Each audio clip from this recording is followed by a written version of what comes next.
Assalamualaikum warahmatullahi wabarakatuh. Teman-teman, jumpa lagi dengan Enjoy Channel, channel yang membahas berita teraktual, terhangat, dan sedang menjadi perbincangan publik.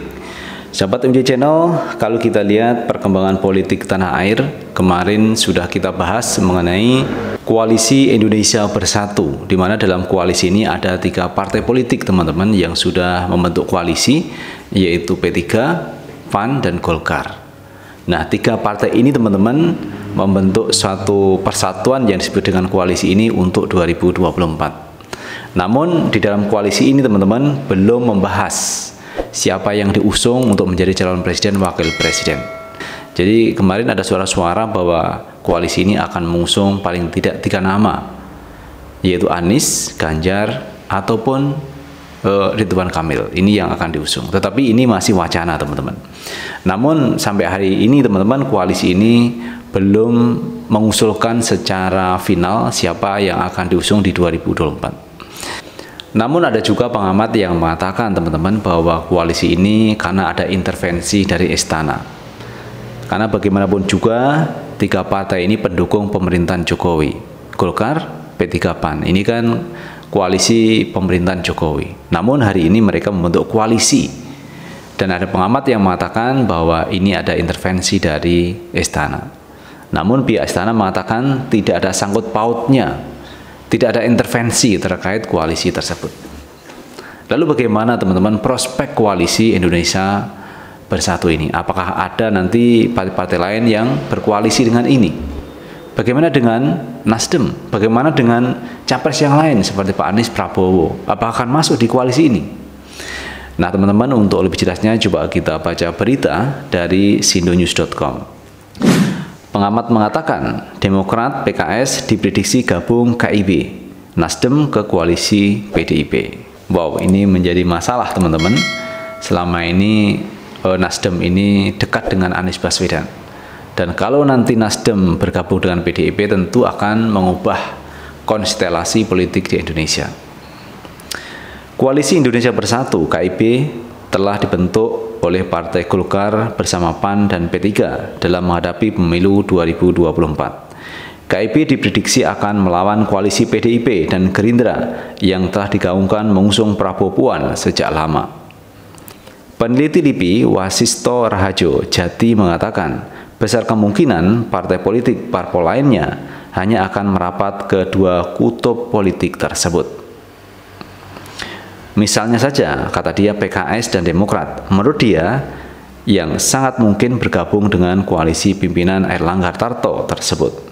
PKS dan Demokrat sepertinya bergabung dengan kubu Golkar, kata Wasisto Senin, 16 Mei 2022. Menurut Wasisto, 2 parpol tersebut lebih dekat dengan KIB sebab semuanya pernah bekerja sama dengan koalisi yang sama di era Presiden SBY karena sudah terjalin relasi dan pengalaman harmonis ketika 10 tahun pemerintahan SBY, jelas Wasisto. Sementara Nasdem, lanjut dia, lebih memungkinkan untuk bergabung dengan poros PDIP Gerindra. Meskipun dia mengaku antara PDIP dan Nasdem memiliki hubungan yang kurang baik, tapi dalam politik semua bisa sangat cair, termasuk hubungan antara elit. Nasdem sepertinya lebih dekat ke kubu PDIP, tegas Wasis. Sementara itu PKB, menurut Wasis, melihat saat ini masih berada di tengah antara 2 poros politik yang tengah mengkristal tersebut. Apalagi PKB ngotot ingin mengusung Muhaimin Iskandar sebagai calon presiden. Nah, kalau Muhaimin ngotot menjadi calon presiden sementara tidak ada dukungan politik, terus siapa yang mengusung, teman-teman? Karena kalau hanya PKB tidak cukup suara.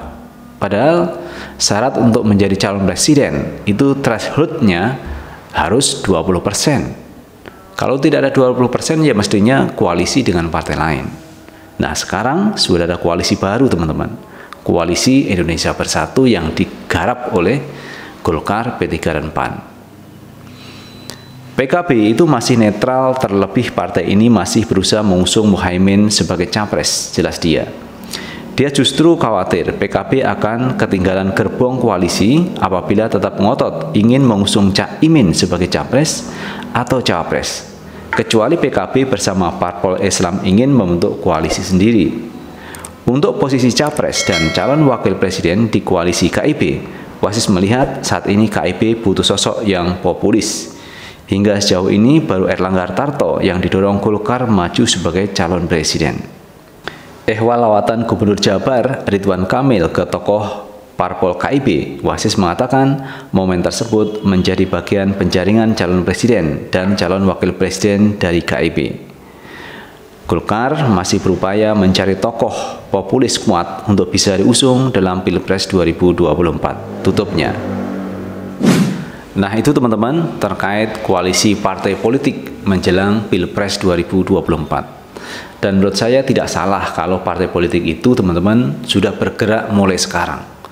Karena 2024 itu bukan waktu yang panjang, itu waktu pendek bagi politik tanah air. Karena itu disiapkan mulai sekarang. Jadi kalau saya melihat tidak salah, misalkan Golkar, P3, PAN ini membentuk koalisi. Nah, setelah itu akan muncul koalisi yang lain. Karena selama ini muncul pandangan bahwa Gerindra itu akan berkoalisi dengan PDIP. Maka yang terjadi akan terbentuklah koalisi Gerindra dan PDIP.